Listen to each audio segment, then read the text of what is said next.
नमस्कार, मैं हूं संजय शर्मा। आप देख रहे हैं 4 PM न्यूज नेटवर्क। गोदी मीडिया के पत्रकारों की बात मत सुनिए। उनके ट्विटर और फेसबुक पर मत सुनिए कि प्रधानमंत्री मोदी गए अमेरिका तो अमेरिका में भूचाल आ गया। मत पढ़िए ये बात कि ट्रंप कांपने लगे और अमेरिका में ऐसा गर्जना होने लगी कि कोई व्यक्ति आया है। और मत पढ़िए वो बारी बातें भी कि जो एक लेटर वायरल कर रहे हैं कि जिसमें ट्रंप ने लिखा है कि you are the great prime minister. अरे अगर इतने ही ग्रेट थे तो अपनी शपथ ग्रहण समारोह में क्यों नहीं बुलाया? इतने ही अगर ग्रेट थे तो हमारे भारतीयों को हथकड़ी और बेड़ी डालकर भारत में भेजने की हिम्मत कैसे की? लोग मजाक उड़ा रहे हैं। प्रधानमंत्री करने क्या गए थे? क्या ट्रंप से ये कहने गए थे कि हमारे भारतीयों का अपमान क्यों किया? या ये कहने गए थे कि एलन मस्क के बच्चे बहुत अच्छे लगते हैं और मैं उनके संग कुछ देर खेलना चाहता हूं, उनके संग फोटो खिंचाना चाहता हूं। अरे गोदी मीडिया के किसी पत्रकार के बच्चों को बुला लिया होता अगर इतना ही प्यार आ रहा था। हकीकत यह है कि अमेरिका से भारत जो लेकर आया है वो बहुत खौफनाक है, दर्दनाक है और भौचक्का करने वाला है कि हमारे देश के मान सम्मान को कैसे ठेंगे पे रखा गया। एक शख्स हैं, भारत के रहने वाले हैं, सैम पित्रोदा नाम है। पूरी दुनिया में उनका बड़ा मान और सम्मान है। दुनिया के तमाम देश उन पे डॉक्टरेट कर रहे हैं, उनके विचारों को पढ़ते हैं और वो ऐसा आदमी है कि अगर मैं और आप जिस संचार तंत्र में बात कर रहे हैं, भारत में अगर वो ना होते तो शायद ये संचार तंत्र डेवलप नहीं होता। संचार क्रांति के जनक बताए जाते हैं सैम पित्रोदा जी। सैम पित्रोदा जी से मैंने कुछ दिन पहले बात की थी, पूछा था कि जिस तरह ये अचानक लोगों को बाहर निकालने की बात हो रही है, इसका क्या मतलब है? सैम पित्रोदा ने मुझे विस्तार से समझाया कि और कोई काम नहीं है, ट्रंप ये नफरत की राजनीति को बढ़ाना चाहता है। जब मैंने इंटरव्यू किया तो आप जानते हैं कि भारतीय जनता पार्टी प्रोपेगेंडा फैलाने में बड़ी माहिर होती है।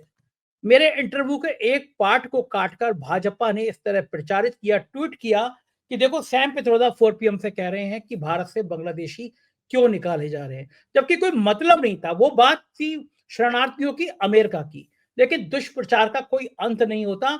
देश और दुनिया के बड़े बड़े अखबारों ने भारतीय जनता पार्टी के नेताओं का वो बयान और मेरा वो इंटरव्यू का पार्ट निकाल के ऐसे प्रचारित किया जैसे सैम पित्रोदा ने ये बात भारत के संदर्भ में की थी, जबकि ये बात अमेरिका के संदर्भ में की थी। उन्होंने मुझे बताया कि अमेरिका मीडिया कोई भाव ही नहीं देता। मैं आपको आज वो सैम पित्रोदा का पुराना इंटरव्यू सुनाना चाहता हूँ। गौर से सुनिएगा और देखिएगा कि भारतीय जनता पार्टी की प्रोपेगेंडा मशीन किस तरह काम करती है। समझ जाइए कि सैम पित्रोदा ने जो कहा था वो भारत के लिए जरूरी था, वो दुनिया के लिए जरूरी था कि अमेरिका की इस तरह की तानाशाही नीतियों पे किसी ना किसी व्यक्ति को बोलना चाहिए। चलते हैं, सैम पित्रोदा जी का वो इंटरव्यू सुनाता हूँ, पूरा सुनिएगा। चैनल को सब्सक्राइब और ज्वाइन कीजिएगा।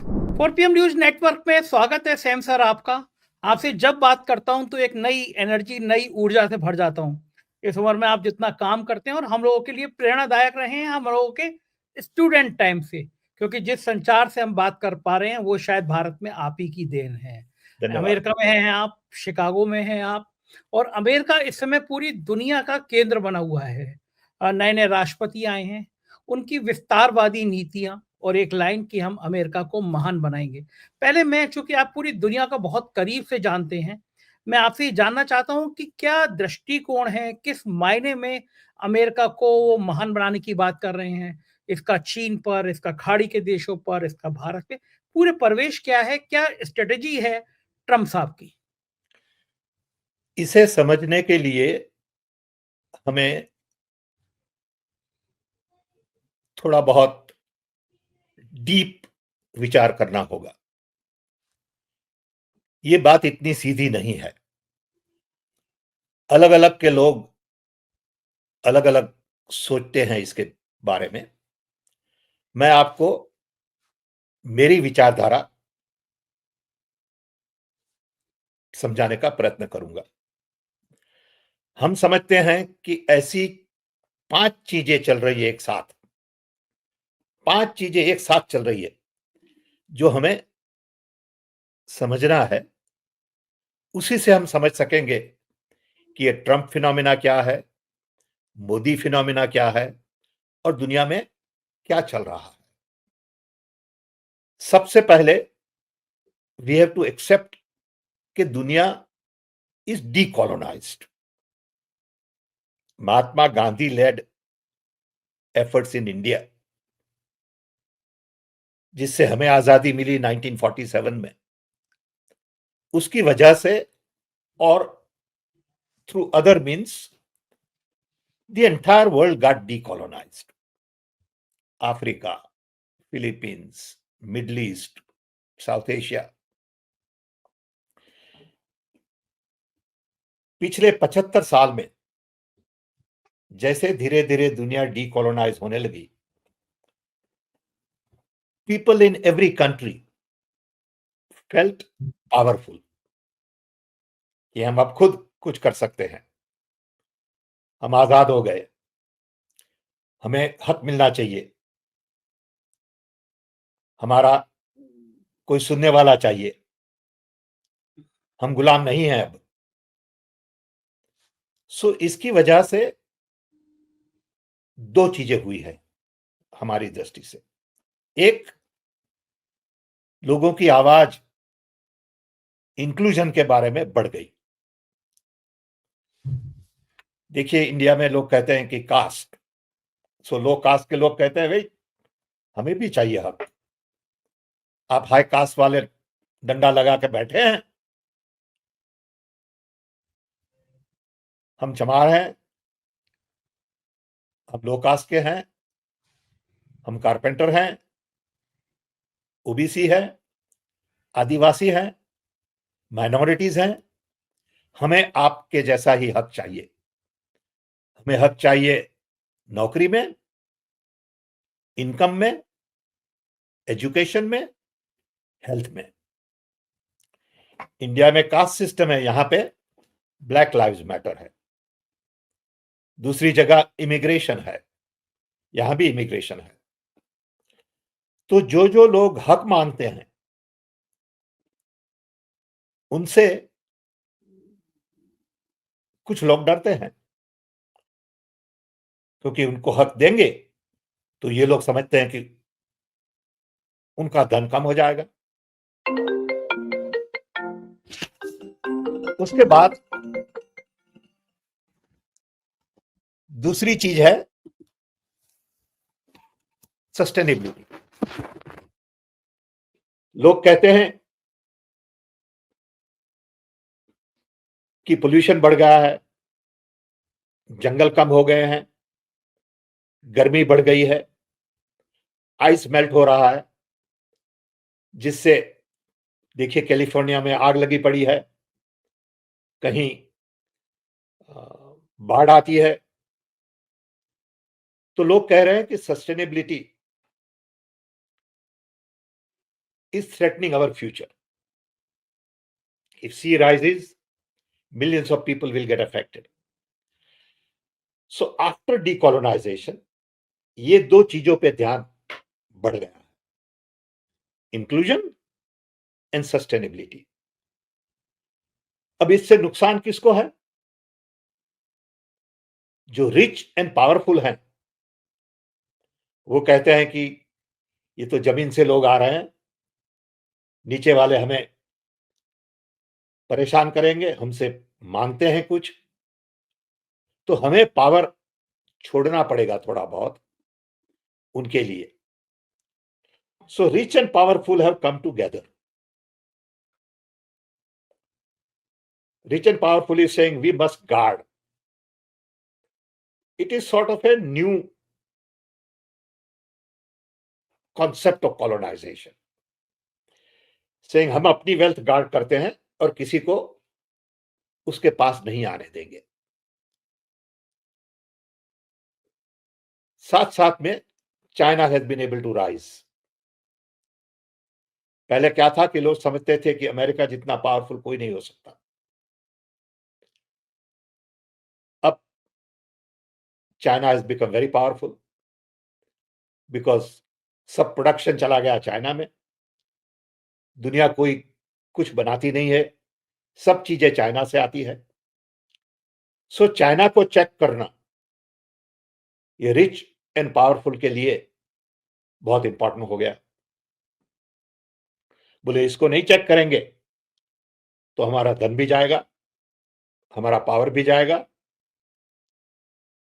और इस सब में टेक्नोलॉजी ने बहुत बड़ा काम किया है। Technology has played a very important role in the last 10-15 years, especially social media and now AI. Social media में क्या हुआ है कि थोड़ी बहुत कंपनी, 5 कंपनियां अमेरिका में पूरे दुनिया का कंट्रोल ले लिया है beside China, and they are spreading messages which divide society, which spread lies, which create fear, insecurity, क्योंकि उनसे उनकी व्यूअरशिप बढ़ती है। जब उनकी व्यूअरशिप बढ़ती है तो उनकी कीमत बढ़ती है। जब उनकी कीमत बढ़ती है तो उसके पास पैसा ज्यादा है, तो एक्सपांड कर सकते हैं। सो ये लोग कहते हैं कि भाई आप सैम पिट्रोडा 10 जगह रजिस्टर करिए, 10 ईमेल लगा दिए, Sam Pitroda 1, Sam Pitroda 2, Sam Pitroda 10, तो हम कहेंगे लोगों को कि हमारे पास तो 10 गुने लोग जुड़े हैं। और आप फेक नाम पे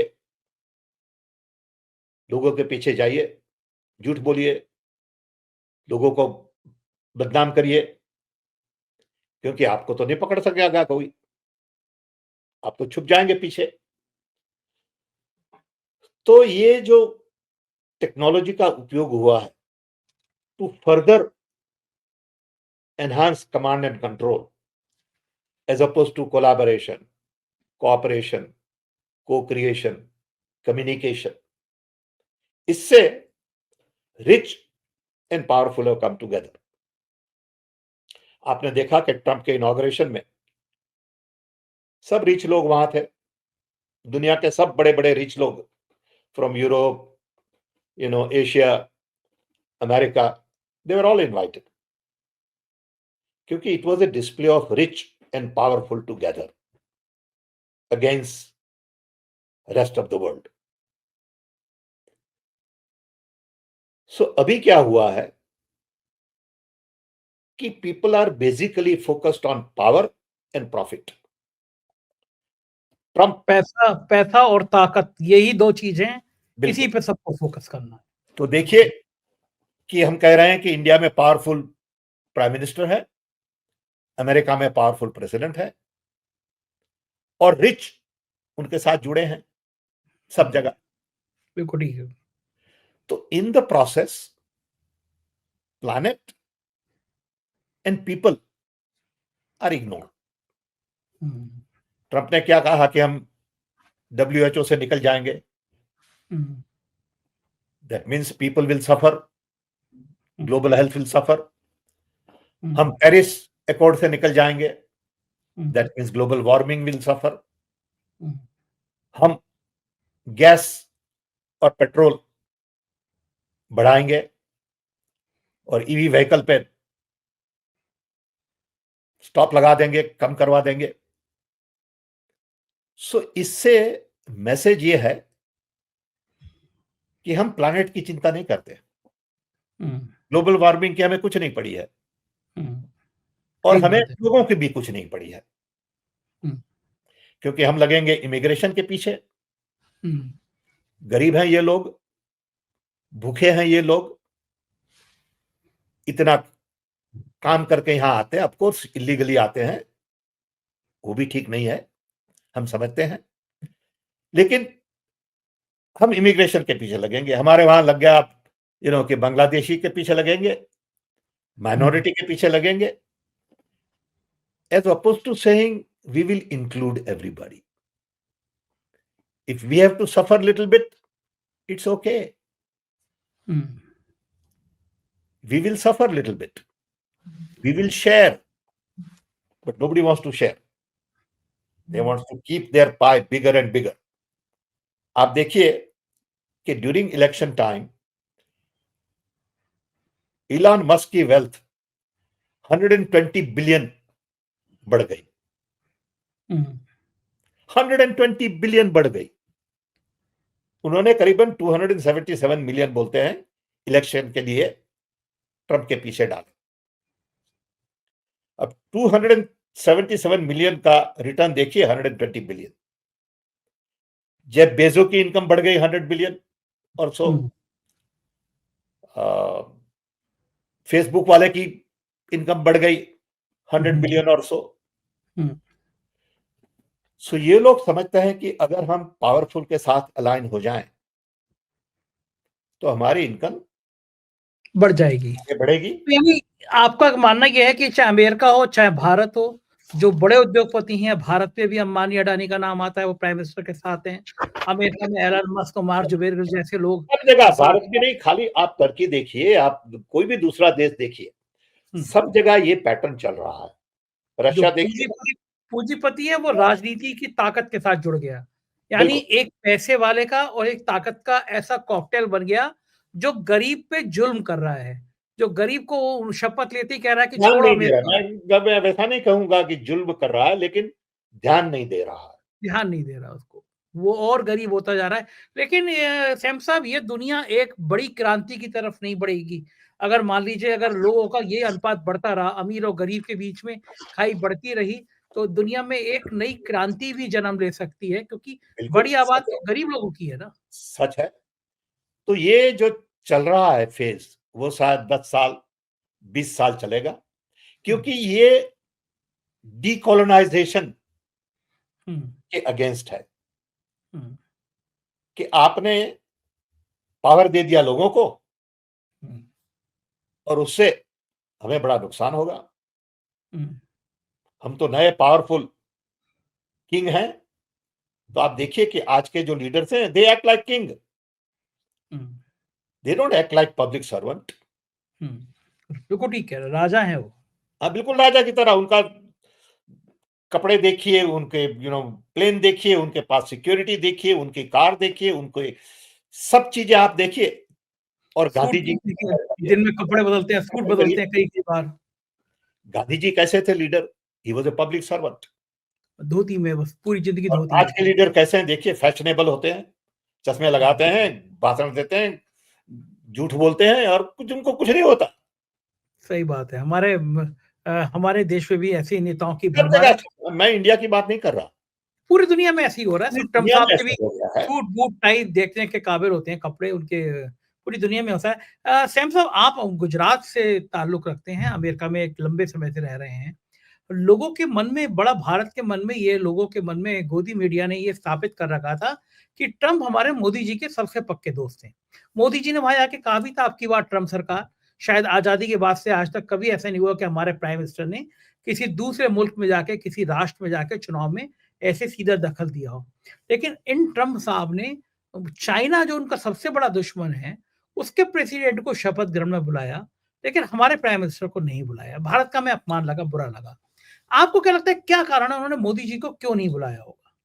वेल, उन्होंने मुकेश को बुलाया, मुकेश को बुलाया, which is equally powerful man. He controls huge amount of wealth. So maybe according to Trump, that was more important. But I leave it to them. It is their option. Okay. लेकिन ये जो चल रहा है, ये चलेगा according to me for another decade or two.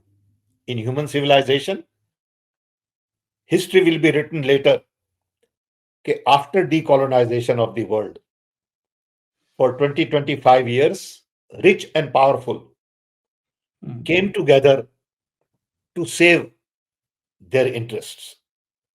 But at the end, people will win. At the end, democracy will win. उम्मीद यही है। But the pain would be too much.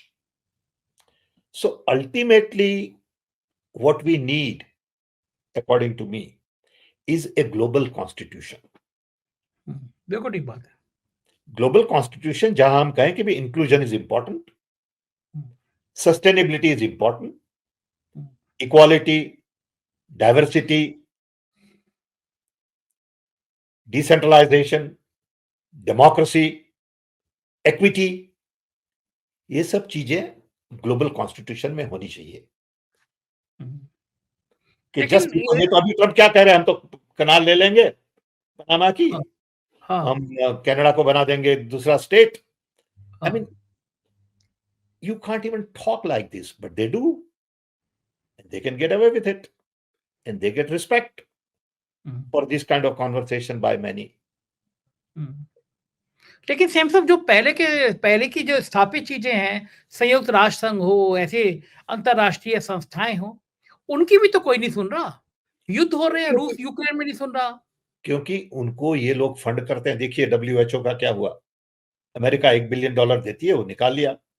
अब $1 बिलियन चला गया तो WHO total fund would be reduced by 25% or whatever the number it is. Okay, and it will be paralyzed. So money talks. हम हर वक्त कहते हैं कि there is a golden rule. The one who has gold makes the rule. जिसके पास सोना है वो rule बनाते हैं। तो इनके पास सोना है, वो कहते हैं हम रूल बनाएंगे। आप कौन होते हैं? So जब तक there is no global constitution, some amount of global governance doesn't mean global sarkar. It means some concern for global issues, whether it is global warming, inclusion, human rights. अभी देखिए, जब ह्यूमन राइट्स लिखे गए थे तब social media तो था नहीं। अब हमें समझना है कि भाई डिजिटल सिटीजन के ह्यूमन राइट्स क्या है।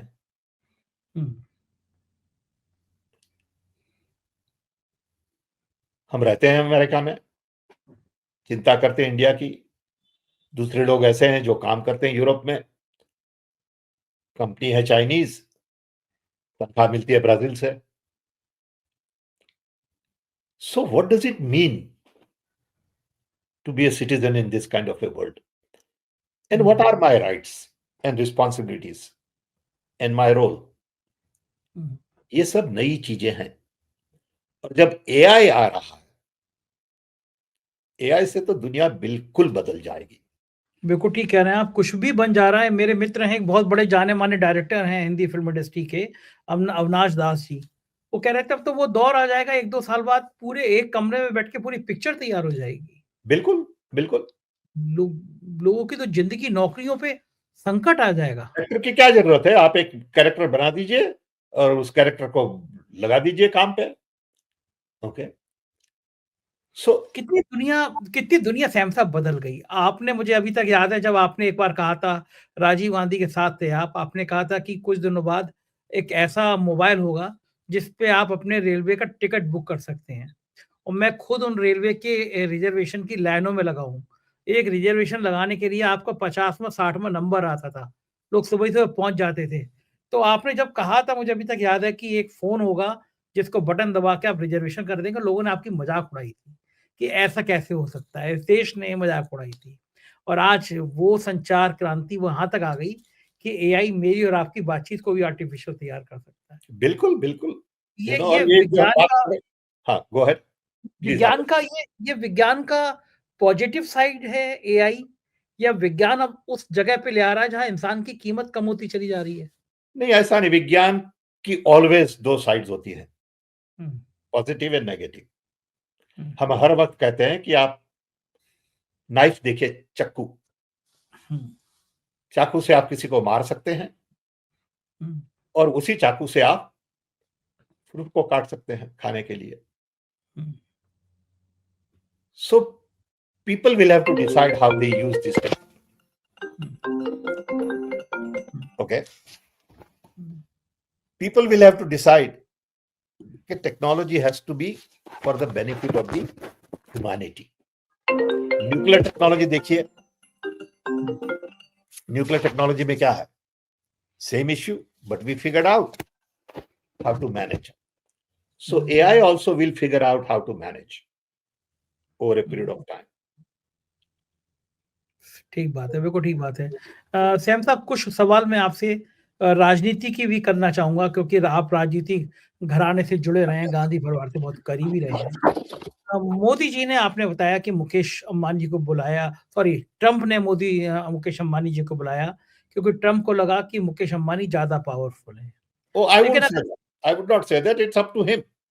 हाँ, उनको लगा। हाँ। अगर वो मोदी जी को भी बुला लेते तो क्या उनके राजनीतिक हितों में कहीं कोई कमी हो जाती? कारण क्या रहा होगा कि इतने बड़े देश के प्रधानमंत्री को नहीं बुलाया ट्रंप ने?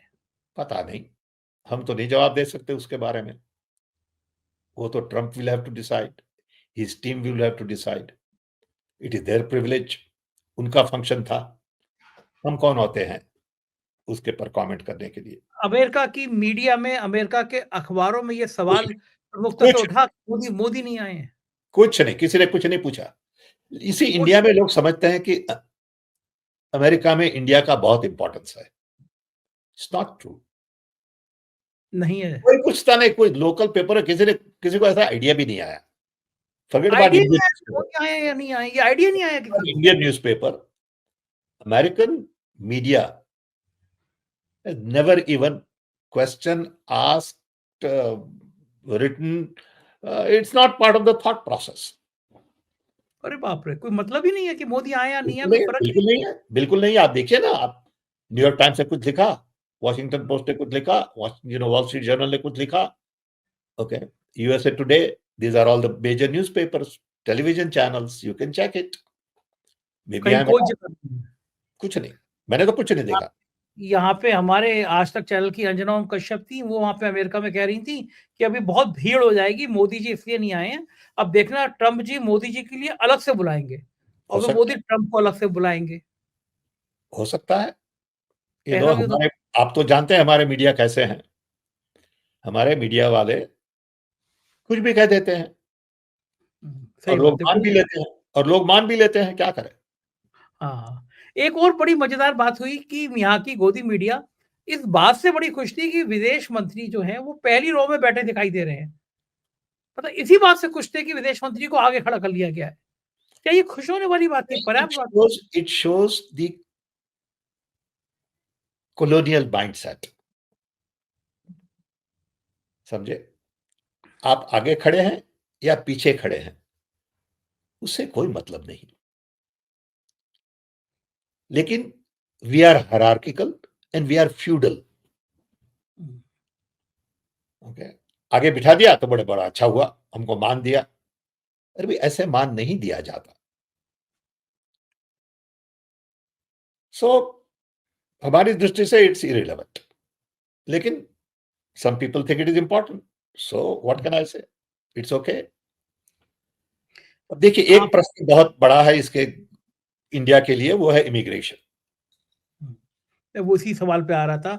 एक जी, बड़ी दर्दनाक तस्वीर सामने आ रही थी सैम साहब, कि जब ट्रम्प साहब ने कहा कि 20 फरवरी के बाद जो बच्चे पैदा होंगे, वो नागरिक नहीं कहलाएँगे, तो जो 6 महीने, 7 महीने की प्रेग्नेंट लेडी है, एक फ़ोटो आई कि वो अस्पताल के बाहर बड़ी संख्या में लोग इकट्ठे हैं कि हमारा बच्चा जल्दी पैदा हो जाए, 20 फरवरी से पहले हो जाए। ये शायद मानवता के लिए भी बहुत कलंक वाली बात है। हम जिस जगह पे जा रहे हैं दुनिया में, वहाँ कलंक वाली बात है। लेकिन इंडिया ने इस पे प्रतिवाद भी नहीं किया। दूसरा बड़ा सवाल था, पन्नू वहाँ पे नारे लगा रहा था, आतंकी पन्नू एक नारे लगा रहा था।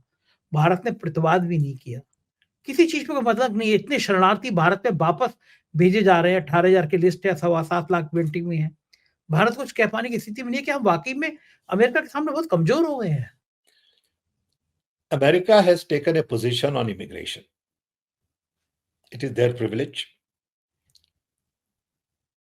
President has passed orders, of course इसके बारे में लीगल बैटल भी होगा। 18 स्टेट्स और 12 स्टेट्स ने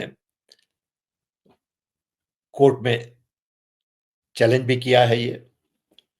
लेकिन इंडिया के लिए 4 इश्यूज इंपॉर्टेंट है इमिग्रेशन में।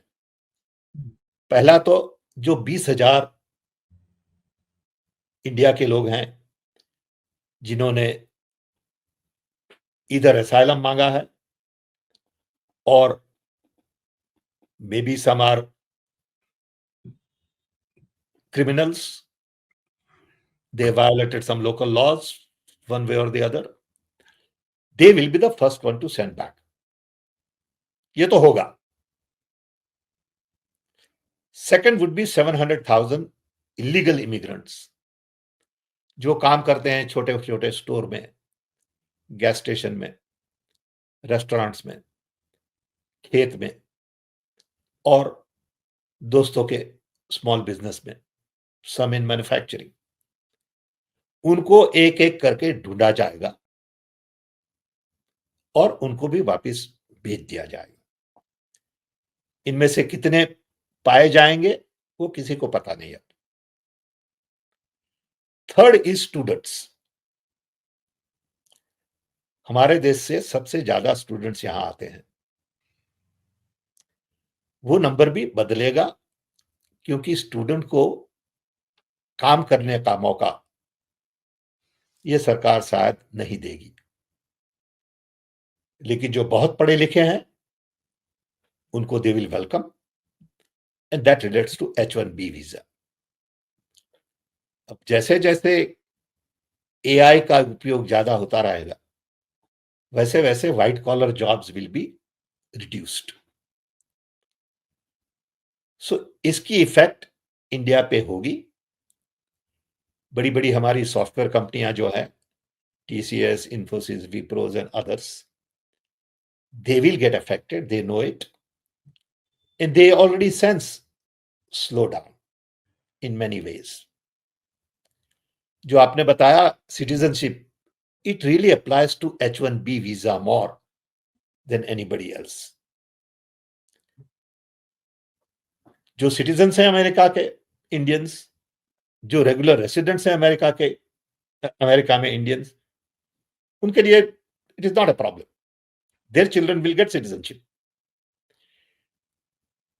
The citizenship will not be given to people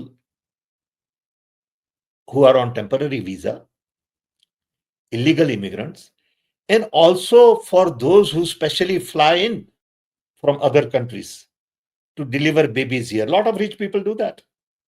A lot of rich people fly in to America to deliver babies from all over the world so that their children in the future will have option to be American citizen. That will not be available according to what is going on. So immigration issue is on everybody's radar. क्योंकि America में 11 million illegal immigrants हैं. That's it. बहुत बड़ा number है. अब उनकी जरूरत भी है क्योंकि वो छोटा बहुत काम करते हैं जो दूसरा कोई नहीं करता. वो खेत में जाते हैं, वो घर संभालते हैं लोगों का, वो ड्राइविंग करते हैं, रेस्टोरेंट में बर्तन धोते हैं. सो इसके लिए भी वर्कफोर्स चाहिए. ये सब चले गए तो ये काम कौन करेगा? सही बात है. एक बड़ा प्रश्न है. लेकिन हम जब देखते हैं अमेरिका और इंडिया की रिलेशनशिप, हमें दुख होता है कि दो डेमोक्रेसीज, एक सबसे पुरानी, एक सबसे बड़ी, खाली ट्रांजैक्शन पे काम करती है. यानी आप ये करिए, हम वो करेंगे आपके लिए. आप हमारे फाइटर प्लेन खरीदे, हम आपसे ये खरीदेंगे. सो ये एक व्यापार जैसा हो गया है. अब आप देखिए कि नेहरू के टाइम में, कैनेडी के टाइम में क्या था कि हमें IIT बनानी है, हमें IIM बनानी है. आप आइए अमेरिका, आपकी यूनिवर्सिटी को बोलिए हमें मदद करें और हम साथ बैठ के ऐसी इंस्टीट्यूशन बनाए जो हमारे इंजीनियर्स दुनिया के काबिल बने. वो स्ट्रेटेजिक रिलेशनशिप थी. अभी अमेरिका और इंडिया को बैठ के दो तीन इंपॉर्टेंट स्ट्रेटेजिक चीजों पे ध्यान देना है. एक तो है मैन्युफैक्चरिंग, कि हम साथ मिलके कैसे मैन्युफैक्चरिंग को डेमोक्रेटिक कंट्रीज में ला सके. इंडिया हो और दूसरा कोई कंट्री हो, doesn't make any difference, but we should move manufacturing And that's what America wants. All from China to some to democratic countries. इसके लिए we have to network nations. And you cannot have transaction relationship. कभी तो क्या list लेके बैठे हैं कि आप इतना इंपोर्ट करते हैं, इतना एक्सपोर्ट करते हैं, आपकी इतनी डेफिशिएंसी, हम ये नहीं देंगे, हम ये देंगे, ये खरीदिए, वो खरीदिए.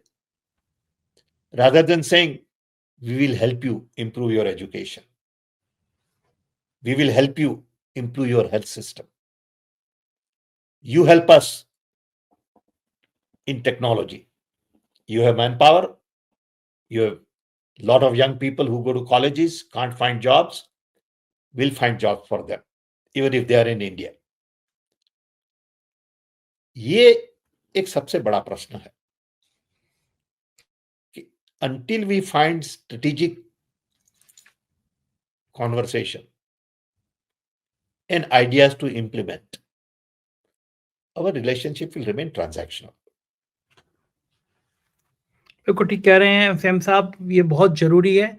एक आखिरी सवाल, कुछ समय पहले हमारे प्राइम मिनिस्टर ने कहा था कि हमें अमेरिका के वीजा की जरूरत नहीं है, मैं भारत को वैसा बनाने जा रहा हूं, वैसा भारत होने जा रहा है कि अमेरिका के लोग भारत आने के लिए वीजा के लिए लाइन में लगे होंगे. अब तो देखिए, लोग कुछ भी बोल देते हैं बिना सोचे, बिना समझे. ये आज की लीडरशिप की खूबी है. उन्हें झूठ बोलने में शर्म नहीं आती किसी को. लोगों को समझते हैं उल्लू है सब लोग, तो कुछ भी बोल दिया कि हम विश्व गुरु बन गए हैं. ओके, बोल दिया कि हम सबसे पावरफुल हो गए हैं. What you need is focus on India to create jobs, to improve standard of living, to lift poor who are at the bottom of the pyramid, to improve health system. ये सब challenges हैं. सही बात है, ये बड़े challenge हैं. जब तक इसको आप नहीं समझेंगे और संभालेंगे, तब तक यंग लोग अपॉर्चुनिटीज बाहर देखेंगे, हो जाएंगे बाहर. वो कह रहे हैं कि मैं, अब देखिए, राहुल गांधी और हम गए थे डालास में, सम यंग लोग थे हरियाणा से, उन्हें मिलने. तो उस वक्त राहुल गांधी ने पूछा कि भाई आप लोग 40 लाख 25 लाख का कर्जा करके अमेरिका आते हैं, बड़ी कठिन जर्नी होती है. आप इंडिया से टर्की जाते हैं, टर्की से कजाकिस्तान जाते हैं, कजाकिस्तान से फिर साउथ अमेरिका जाते हैं, फिर चलते हैं, मारपीट करते हैं, भूखे रहते हैं, प्यासे रहते हैं, और फिर आप अमेरिका पहुंच जाते हैं. लेकिन आप ये 25-40 लाख को लगा के देश में क्यों नहीं धंधा करते? अब यहां ट्रक चलानी है तो आप 40 लाख की ट्रक ले लो इंडिया में, वहां चलाओ. तो बोले नहीं सर, हमें वहां कोई साथ नहीं देगा. सब लोगों ने कहा कि अमेरिका आए तो हमें लगा कि हम फ्री हो गए. हमें किसी ने नहीं पूछा कि आपकी जात क्या है, हमें किसी ने नहीं पूछा कि आप कौन सी भाषा बोलते हैं, कौन सा धर्म पालते हैं. तो इंडिया में जब हम होते, छोटा धंधा करते, तो लोग हमें परेशान करते, क्योंकि हम पिछड़े वर्ग के हैं, क्योंकि हम माइनॉरिटी वाले हैं. तो यहां आके हमें फ्रीडम मिली. अब जब तक हम इस पे ध्यान नहीं देंगे, तब तक जवान क्यों इंडिया में रहेगा? बिल्कुल ठीक बात है. मौका मिलने से वो बोलेगा हम भी बाहर जाएंगे. बिल्कुल ठीक बात, मैं सहमत हूँ आपकी बात से. लेकिन एक चीज और सच ये भी है कि दुनिया में जो भारत छोड़ के दुनिया में जाके एस्टेब्लिश हो रहे हैं लोग, उसमें बहुत बड़ी संख्या करोड़पतियों और अरबपतियों की भी है। पैसे वाले भी हिंदुस्तान छोड़ के भाग रहे हैं। जो सूची आ रही है वो लगातार बढ़ती चली जा रही है। हर साल ज्यादा लोग जा रहे हैं और पूंजीपति जा रहे हैं। आप देखिए इसकी दुबई में, आप जाइए दुबई में और मिडिल ईस्ट में क्या है, इंडियन पॉपुलेशन है, rich Indians are there. Okay, हमारे एक दोस्त हैं, I wouldn't give his name, but you know बड़े तगड़े प्यारे दोस्त हैं, very smart, made lot of money, और बोले हमें टैक्स नहीं भरना इसके बारे में, क्योंकि टैक्स कोई यू नो फ्यू $100 million का टैक्स होगा। तो शिफ्ट हो गए दुबई, वहां टैक्स नहीं है, तो बचा लिया couple of $100 million, that's lot of money. वहां रहते हैं, वो खुश हैं। तो यू आर राइट कि बहुत सारे रिच 2 जगह 3 जगह अपना पैर रखते हैं कि कुछ भी हुआ तो हम छोड़ के चले जाएंगे। आप देखिए कितने रिच लोग ऑफ इंडियन ओरिजिन लंदन में हैं, हाँ, हजारों हैं जो बहुत पैसे वाले हैं, जो लंदन में रहते हैं। इंडिया में भी घर है।